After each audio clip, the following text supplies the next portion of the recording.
Hello. Welcome to our Telangana రాజకీయాలు YouTube channel. So last వీడియోలో మనం ఫోన్ ట్యాపింగ్‌కి సంబంధించి కొన్ని వివరాలు చూసాం. ఈ వీడియోలో మరికొన్ని అప్డేట్స్ లాస్ట్ 1 వీక్‌లో వచ్చిన అప్డేట్స్ చూద్దాం. రీసెంట్‌గా ఏమైందంటే ఈ ఫోన్ ట్యాపింగ్‌కి సంబంధించి ఇది 2018లో కూడా జరిగినట్టు అనుమానిస్తున్నారు. ఆ ఎలక్షన్స్‌లో కూడా. అంతకుముందు మన పీసీసీ అధ్యక్షుడు ముఖేష్ కుమార్ గౌడ్ గారు కూడా అన్నారు. ఆల్రెడీ 2018లో జరగడం వల్లే మేము ఓడిపోయామని చెప్పేసి. సో ఈ ప్రభాకర్ రావు గారిని ఇన్వెస్టిగేట్ చేసినప్పుడు వీళ్ళకి తెలిసిందేంటంటే 2023 నవంబర్ 15 నుండి 30 వరకు అంటే 15 రోజుల వ్యవధిలోనే దగ్గర దగ్గర 4013 ఫోన్ నంబర్స్‌ని వీళ్ళు ట్యాప్ చేశారు. అందులో 618 పొలిటికల్ అంటే రాజకీయాలకు సంబంధించినవి ఉన్నాయని తెలిసింది. దీనికి సంబంధించి ఆల్రెడీ ప్రభాకర్ రావు గారి అండర్‌లో పనిచేస్తున్న రాధాకిషన్ రావు గారండి, భుజంగరావు, తిరుపతన్న, ప్రణీత్ రావు వీళ్ళు ప్రశ్నించినప్పుడు, మేము ప్రభాకర్ రావు చెప్తేనే ఇదంతా చేశాము అని వాళ్ళు వాంగ్మూలం ఇచ్చినట్టుగా తెలిసింది. అంటే వాళ్ళ రోల్ అయిపోయింది. అంటే ట్యాపింగ్ జరిగింది. ప్రభాకర్ రావు చెప్తేనే చేశాం. ఓకే. వాళ్ళు ప్రభాకర్ రావు మీదకి నెట్టేశారు. క్లోజ్. అయితే ఈ ప్రభాకర్ రావుని పిలిచి సో మీరెందుకు చేశారు ట్యాపింగ్ అని అన్నప్పుడు, ఈ మావోయిస్టులకు సహకరిస్తున్నారనే కారణంతో చేశామని ఇనిషియల్‌గా చెప్పారు. మరి నిజంగా మావోయిస్టులకు చేశారనే కారణం నిజమైతే, వాటికి సంబంధించి పోలీస్ స్టేషన్‌లో కేసులు లేవు, రిమైనింగ్ ప్రూఫ్స్ ఏం లేవు కదా! అవుంటే చూపించండి అన్నప్పుడు, ఆయన మాట మార్చి, కాదు నా పై అధికారి డీజీపీ చెప్తేనే నేను ఇచ్చేశాను అన్నారు. అప్పట్లో డీజీపీగా ఎవరున్నారంటే మహేందర్ రెడ్డి గారున్నారు. సో, అంటే అతను ఈ పై అధికారుల మీదకి నెట్టేశాడు. అయితే అసలు ఈ ఫోన్ ట్యాపింగ్ అనేది మొత్తం ఎన్ని స్టెప్స్‌లో జరుగుతుంది? ఈ ప్రాసెస్ అంతా తెలిస్తేనే మనకు దీని మీద క్లారిటీ వస్తుంది. ఇది మొత్తం 5 స్టెప్స్‌గా నేను డివైడ్ చేశాను. అంటే నా దగ్గర ఉన్న ఇన్ఫర్మేషన్ అంతా తీసుకొని నేను 5 స్టెప్స్‌గా డివైడ్ చేశాను. అందులో ఫస్ట్ స్టెప్ ఏంటంటే ఈ ఫోన్ ట్యాపింగ్ చేయాల్సిన నంబర్‌లు ఏవైతే ఉంటాయో వాటిని గుర్తించడం. ఇదెవరు చేస్తారు?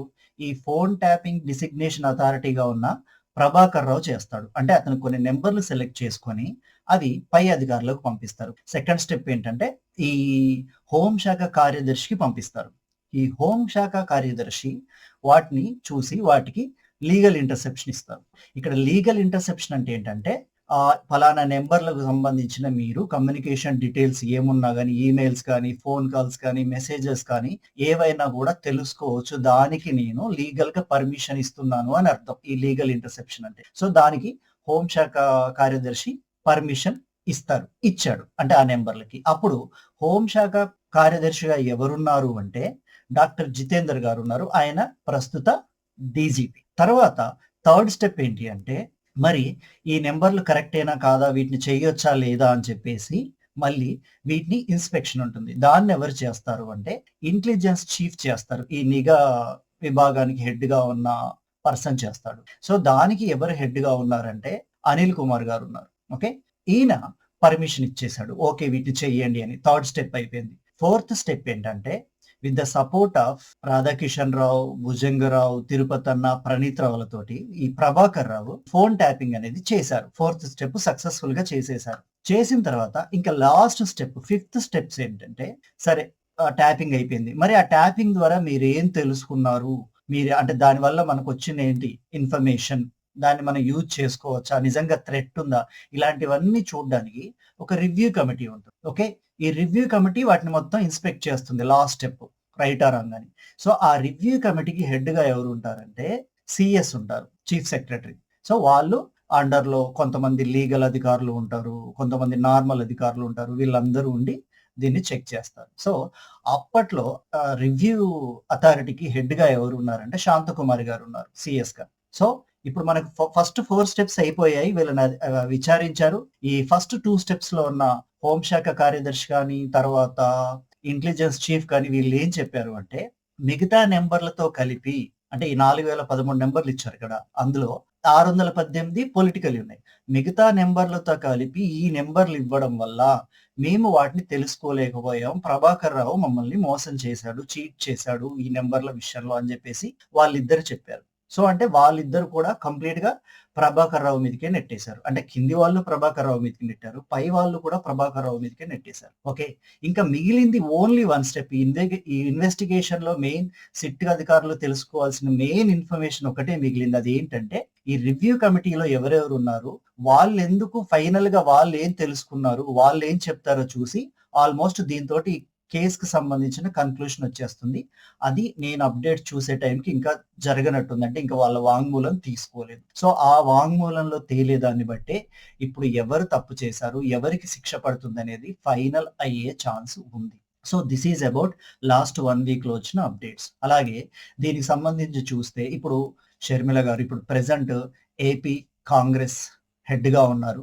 ఈ షర్మిల గారి ఫోన్ కూడా ట్యాప్ చేసినట్టుగా న్యూస్ వస్తుంది. సో, దానికి సంబంధించి ఆమె కూడా స్టేట్‌మెంట్ ఇచ్చినట్టుగా ఉంది.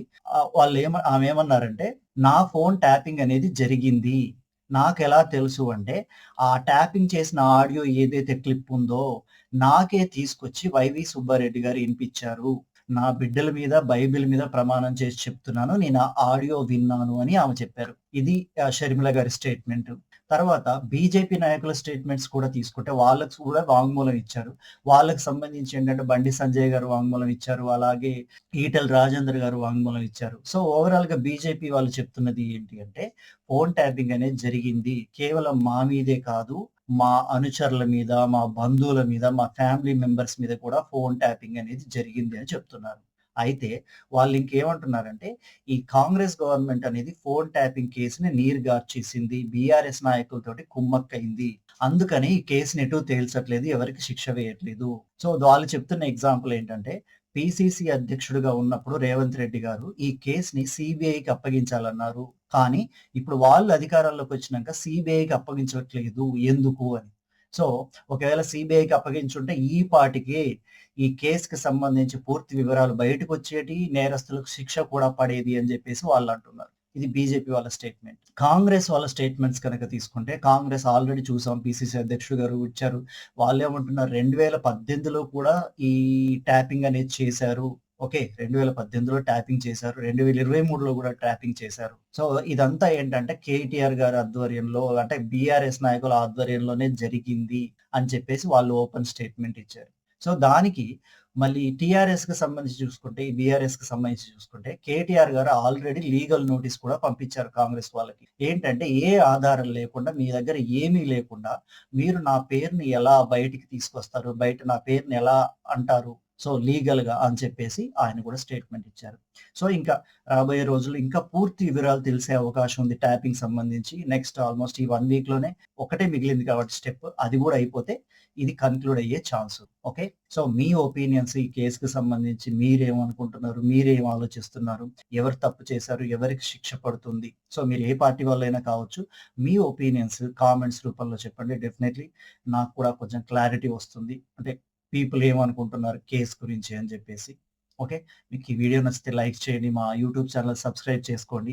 ఇంకా మిగిలిన పొలిటికల్ ఇష్యూస్ తెలంగాణలో ఏమేమి ఉన్నాయో, ఆ ఇష్యూస్ అన్నిటి కూడా రాబోయే రోజుల్లో మనం అనలైజ్ చేద్దాం. అంటే ఏమేమి వస్తున్నాయి ఇన్ఫర్మేషన్ అని చెప్పేసి. ఇక్కడ నేను ఇస్తున్న ఎనీ ఇన్ఫర్మేషన్ ఆల్మోస్ట్ న్యూస్ పేపర్‌లలో వచ్చిందే మాట్లాడుతున్నాం. సో, అదర్ థాన్ న్యూస్ పేపర్‌లో రాని ఏ టాపిక్ అంటే ఔట్ సైడ్ కూడా ప్రెజెంట్ అయితే మన ఓన్ ఒపీనియన్స్ ఏమి ఇవ్వట్లేదు. Thank you.